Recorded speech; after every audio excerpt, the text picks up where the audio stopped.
પોલીસને બાતમી મળી હતી કે એક યુવકના ફ્લેટમાં રિવોલ્વર છુપાવી છે। બાતમીના આધારે પોલીસે લિંબાયતના ડુંભલ પાસે આવેલા બાલાજી હનુમાન મંદિર નજીકના અંબિકા એપાર્ટમેન્ટના બીજા માળે ફ્લેટ નંબર 3માં રેડ કરી હતી। ત્યારે આરોપી મેહુલ નરેશચંદ્ર ઠક્કર પાસેથી ફ્લેટમાં સંતાડી રાખેલી પરવાના વગરની 3 નંગ રિવોલ્વર મળી આવી હતી, જેની બજાર કિંમત 1.5 લાખ જેટલી થાય છે।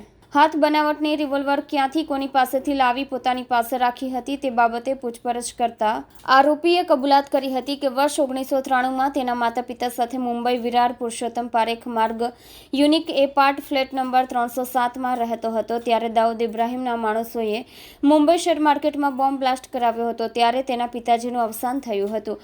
આ દરમિયાન મુંબઈમાં કોમી રમખાણો ફાટી નીકળ્યા હતા, ત્યારે તેને વિરાર રોડ ઉપરથી કાપડની થેલી મળી હતી, જેમાં 3 રિવોલ્વર હતી, જે 3 રિવોલ્વર પોતાના ઘરે લઈ જઈ સંતાડી દીધી હતી। ત્યારબાદ 1995માં સુરત રહેવા આવી ગયો હતો, ત્યારે સામાનની અંદર સંતાડેલી 3 રિવોલ્વર પણ સાથે સુરત લાવ્યો હતો। ગઈકાલે એસઓજી દ્વારા લિંબાયત વિસ્તારની અંદર બાલા હનુમાન મંદિર પાસે ડુંબાલ એરિયાની અંદર એક ફ્લેટની અંદર માહિતી એને મળી હતી એસઓજીની ટીમને કે ગેરકાયદેસર હથિયારો અહીંયા એક ઘરની અંદર છે। અત્યારે રથયાત્રાના આવી રહી છે અને એના અનુસંધાને લો એન્ડ ઓર્ડર મેન્ટેન કરવા માટે થઈ અને સતત અમારી આ ટીમો ગેરકાયદેસર હથિયારો શોધવા પ્રયત્ન કરી રહી હોય છે। એ દરમિયાન આ માહિતી મળતા ત્યાં રેડ કરતાં મેહુલ નરેશચંદ્ર ઠક્કર નામનો જે વ્યક્તિ છે એના ઘરેથી 3 રિવોલ્વર મળી આવેલ છે, જેનો મુદ્દામાલની કિંમત લગભગ 1.5 લાખ રૂપિયા થાય છે।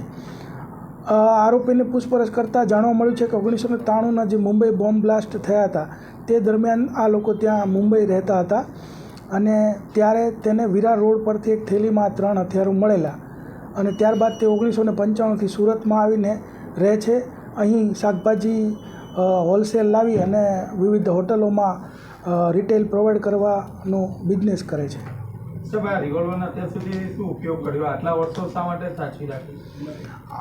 આરોપીની જે પ્રારંભિક પૂછપરછ થઈ છે એનાથી એને એવું કીધું છે કે ત્યારે એમને મળ્યા હતા અને પછી એ લોકોએ સંતાડી રાખેલા અને અહીંયા પણ એ લોકોએ કે કોઈ ઉપયોગ કરેલો નથી હજી સુધી।